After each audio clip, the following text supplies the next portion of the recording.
Imagine o silêncio absoluto do mar noturno no Caribe. Uma embarcação venezuelana surge no radar como um ponto quase insignificante. 6 minutos depois, ela está em chamas. 0 disparos do USS Mason. Nenhum aviso, nenhuma chance. O que aconteceu entre esses dois pontos é um quebra-cabeça que pode redefinir as regras da guerra moderna. Era apenas mais uma patrulha contra o narcotráfico. Pelo menos era o que se pensava. Mas a explosão da lancha Sierra 041 e a morte de todos os tripulantes acendeu um pavio que pode levar o Caribe a um novo tipo de conflito. Invisível, confuso, silencioso e letal. Foi um erro? Uma emboscada? Ou a face moderna de uma guerra que ninguém quer admitir? As respostas não estão nas manchetes. Estão nos detalhes que quase ninguém quer encarar. A leitura do radar e a perseguição tática de 6 minutos. Era uma madrugada comum para a tripulação do USS Mason, contra-torpedeiro classe Arleigh Burke, patrulhando águas internacionais próximas à costa da Venezuela. Às 3h17, o radar captou uma embarcação de pequeno porte movendo-se em zigue-zague, a cerca de 19 nós. Nada demais, padrão típico de lanchas envolvidas em transporte ilegal.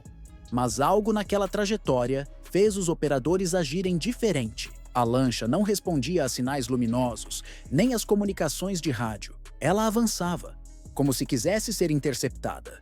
Os 6 minutos seguintes foram registrados em silêncio, exceto pelos alertas táticos e movimentações de prontidão nos decks do Mason.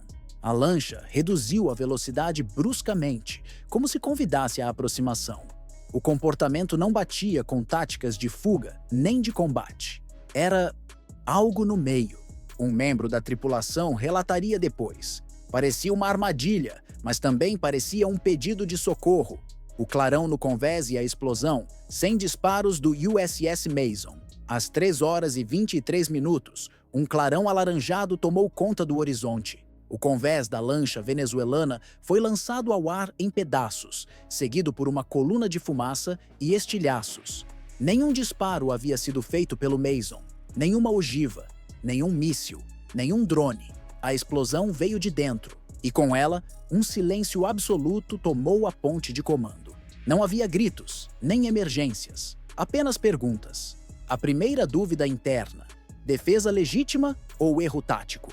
Os relatórios iniciais apontaram possível autoimplosão, talvez uma carga instável, talvez sabotagem, mas as imagens térmicas mostraram algo perturbador. Um dos homens da lancha acenava antes da explosão. Ele estava se rendendo? Ou manipulando visualmente a tripulação do Mason? Era um truque? A primeira pergunta não foi: quem eram eles? Mas sim: devíamos ter feito algo diferente? O USS Mason não estava ali por acaso. Era parte da Operação Marlin Shield, uma missão conjunta entre os Estados Unidos, aliados da OTAN e forças navais do Caribe, com o objetivo de interceptar rotas do narcotráfico operadas por cartéis e, supostamente, por militares desertores da Venezuela. Mas aqui entra o dilema. Até onde vai a guerra contra as drogas? Antes de se tornar uma guerra entre nações, aquela lancha, embora suspeita, usava sinalizadores de navegação civil e levava, segundo imagens recuperadas, um cilindro com marca da PDVSA, a petrolífera estatal da Venezuela. Era contrabando? Ou um transporte oficial disfarçado? Ou pior, um peão de sacrifício em uma manobra de guerra híbrida? A Convenção das Nações Unidas sobre o Direito do Mar determina que embarcações civis em águas internacionais não podem ser atacadas sem identificação clara de ameaça, mas os Estados Unidos operam com regras próprias de engajamento rápido, especialmente em zonas de risco. Se há comportamento hostil, mesmo sem armamento visível, o comandante tem autonomia para acionar respostas letais ou preventivas. Só que no caso da Sierra 041, nenhuma dessas respostas foi acionada. Nem mísseis, nem drones, nem interceptadores. A explosão partiu da própria lancha. Isso muda tudo. Desde 2022, o uso de destroyers e contra-torpedeiros como força de patrulha costeira cresceu na América Latina. A justificativa é o poder de vigilância, radar e resposta que essas embarcações oferecem. mas há uma linha tênue entre projeção de força e intimidação territorial. Para muitos analistas, colocar um navio como o USS Mason para monitorar lanchas civis é como usar um machado para abrir cartas. O dilema ético dos comandos rápidos: agir antes ou esperar demais. O comandante do Mason, cujo nome não foi divulgado, tem agora um fardo moral difícil de carregar. Não atirou, não agiu, não impediu. Na lógica de guerra, isso o absolveria. Na lógica humana, o silêncio mata mais que o fogo. Porque talvez, e esse talvez atormenta toda a tripulação, se tivessem abordado a lancha a tempo, a explosão poderia ter sido evitada. Ou talvez não, mas agora ninguém jamais saberá. A principal imagem que circulou nos bastidores da inteligência não foi a explosão, foi um frame extraído das câmeras térmicas do USS Mason. Um homem em pé na proa da lancha, braços erguidos, aparentemente acenando. Era um gesto universal de rendição? Ou parte de uma coreografia ensaiada para atrair o Mason a uma armadilha? Como interpretar um gesto, em segundos, sob pressão, no escuro, em alto mar? Na hora, parecia um pedido de ajuda. Depois da explosão, virou um enigma. Relato anônimo de um oficial tático do USS Mason. 4 coletes, nenhum inflado, ausência de sobrevivência ou preparo. Dos destroços recuperados pelos rebocadores colombianos que chegaram horas depois, foram encontrados 4 coletes salva-vidas, todos sem uso, partes de um cilindro de transporte de combustível, fragmentos de uma bandeira rasgada, verde, amarela e azul, Venezuela. Nenhum corpo foi oficialmente identificado. As autoridades venezuelanas afirmam que eram civis pescadores. Os Estados Unidos não confirmam nem negam, mas um analista de segurança da Marinha dos Estados Unidos deixou escapar em um relatório interno. Não estavam preparados para sobreviver, estavam ali para sumir. O cilindro da PDVSA, combustível, contrabando ou disfarce. O objeto que sobreviveu à explosão foi justamente o mais suspeito. Um cilindro com inscrição da PDVSA, visivelmente adulterado. Análises químicas iniciais sugerem que ele não continha combustível, mas vestígios de nitrato de amônio, material usado em explosivos improvisados. Mas aí está a dúvida: por que colocar explosivos visíveis? Seria mesmo uma tentativa de ataque? Ou um teatro de bandeira falsa, algo armado para provocar reação? A tragédia humana diante da ambiguidade tática. Heróis ou vítimas? Em qualquer guerra, identificar o inimigo é um alívio. Neste caso, até isso foi negado. Os 4 ocupantes da Sierra 41 viraram fantasmas do mar, sem rosto, sem nome, sem motivação confirmada. E esse é o pesadelo que persegue qualquer marinheiro: ter apertado o gatilho errado, ou pior, ter ficado parado quando alguém precisava de socorro. Não sabemos se matamos terroristas ou se deixamos civis morrerem. Relato anônimo de marinheiro do USS Mason. Desde o incidente, o USS Mason continua em operação, mas não é o mesmo navio. Pelas câmeras internas, nada mudou, mas quem conhece a rotina de um contra-torpedeiro sabe. O silêncio diz tudo. Comandantes evitam conversas fora do protocolo. Marinheiros param de rir nos corredores, e um sargento técnico resumiu a mudança em uma frase seca: agora, o barulho que incomoda é o que a gente não consegue ouvir mais. Entre a tripulação surgem os fantasmas invisíveis da guerra moderna: culpa por não agir, culpa por talvez ter sido enganado, culpa por não poder contar a verdade nem para os próprios pais. Alguns relatam distúrbios de sono. Outros desenvolveram rituais antes dos turnos, uma tentativa de recuperar controle sobre algo que escapa à lógica militar, porque a guerra contra as drogas não oferece trincheiras, bandeiras ou hinos, só zonas cinzentas e cadáveres sem nome. O Departamento de Defesa dos Estados Unidos classificou o incidente como evento de natureza autodestrutiva de origem incerta. Mas a tripulação viu um rosto, viu um gesto, viu o clarão, e isso cria um abismo entre a política e a lembrança. Eles querem que a gente esqueça, mas a gente estava lá. A gente sente o cheiro até hoje. Marinheiro do USS Mason, em fórum fechado de veteranos. Numa guerra tradicional, o uniforme protege. Na guerra moderna, ele isola. Os que estavam a bordo do USS Mason agora enfrentam um fardo invisível. levar para sempre a dúvida sobre o que realmente aconteceu naquela madrugada. Sem medalhas, sem respostas, sem paz. E como já disseram tantos soldados ao longo da história, é mais fácil carregar o peso da mochila do que o peso de uma decisão que ninguém entende. 48 horas após o incidente, Nicolás Maduro subiu ao palanque em Caracas e apontou o dedo diretamente para Washington. O Império assassinou nossos irmãos em águas soberanas. Foi um ato de guerra. O discurso foi transmitido em cadeia nacional.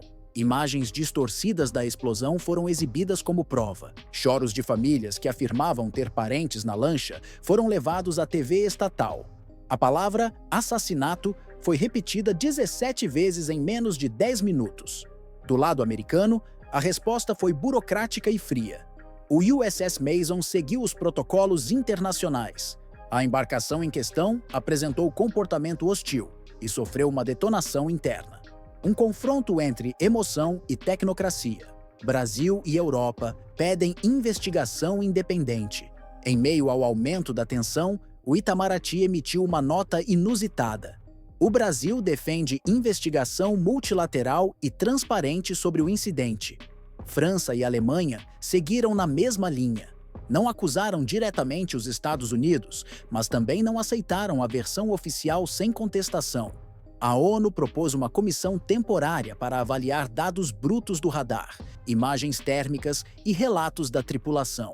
Mas até agora, os Iwasa negam acesso integral ao material classificado. A mídia dividida, assassinato, erro ou guerra assimétrica. Enquanto diplomatas duelam, a mídia polariza. Nos Estados Unidos, parte da imprensa defende a narrativa da operação legítima contra alvos não identificados. Outros veículos, como a Foreign Policy e a Vice, chamaram o caso de o momento My Lai da guerra contra as drogas. Na América Latina, o tom é mais duro. Manchetes falam em execução sumária. Analistas militares acusam o uso desproporcional de força. Ex-oficiais denunciam a tática de zona cinzenta controlada. Em Caracas, manifestantes marcham com faixas. Aqui jaz a verdade, afundada no Caribe. As consequências são profundas. A Colômbia já suspendeu operações conjuntas com navios americanos. A Argentina e o Chile pedem revisão dos acordos de vigilância marítima. E nos bastidores, o Comando Sul dos Estados Unidos já considera redesenhar suas rotas de patrulha para evitar novos confrontos simbólicos. A guerra contra as drogas não vai parar. Mas agora, cada aproximação será filmada, questionada, monitorada por satélites e manchetes. E no Caribe, onde tantas guerras começaram por pequenos incidentes, esse pode ser o ponto de inflexão que redesenha alianças e acende novas fogueiras. Nos fóruns internos da Marinha, uma frase começou a circular entre os marinheiros do USS Mason. Eles não atiraram, e mesmo assim, morreram. É mais que uma frase, é um grito sufocado. É o tipo de lembrança que não aparece em medalhas nem em relatórios, porque revela uma verdade cruel da guerra moderna. Nem sempre o inimigo precisa puxar o gatilho para morrer. No século XXI, os campos de batalha não têm bandeiras. Tem suspeitas, algoritmos, zonas de exclusão e inimigos que não se declaram. O inimigo agora é invisível. Pode estar em uma lancha com bandeira falsa, pode carregar explosivos ou apenas combustível, pode acenar em busca de socorro ou preparar uma armadilha. E diante disso, quem aperta o botão precisa decidir em segundos e conviver com essa escolha para sempre. Às vezes a gente volta do mar inteiro, mas com um pedaço da alma afundado junto. Relato de veterano da Operação Marlin Shield. Desde o início da chamada War on Drugs, o número de operações navais dobrou, mas junto com os resultados operacionais, vieram as zonas de dúvida moral. Quando o inimigo não veste uniforme, quem merece morrer? Quando a ameaça é suspeita, quem decide o que é legítimo? Quando a guerra é preventiva, quem enterra os que estavam certos demais, cedo demais? A guerra contra o narcotráfico virou um campo minado ético, onde a explosão muitas vezes vem de dentro, não só dos barcos, mas das consciências. O que aprendemos com o caso Sierra 041 e o que preferimos esquecer? Talvez nunca saibamos quem estava naquela lancha, nem o que de fato carregavam. Talvez tenha sido uma armadilha. talvez um erro, talvez um acidente. Mas há algo que já está claro: não há vitória quando a dúvida é maior que a certeza. E talvez o verdadeiro inimigo seja a pressa com que tentamos esquecer o que vimos. Se você chegou até aqui, você faz parte daqueles que não aceitam respostas fáceis sobre guerra e honra. Você entende que por trás de cada clarão no mar há uma história, uma escolha e um fardo. Já viveu algo parecido? Ou conhece alguém que serviu em Zona Cinzenta? Compartilhe sua história nos comentários. Ela pode ajudar outros a entenderem o peso que nunca aparece nos noticiários. E se você sente esse poder de guerra pulsar quando ouve histórias reais como essa, curta, compartilhe e se inscreva. Aqui, a memória é a nossa trincheira, e cada verdade contada é uma vitória contra o esquecimento.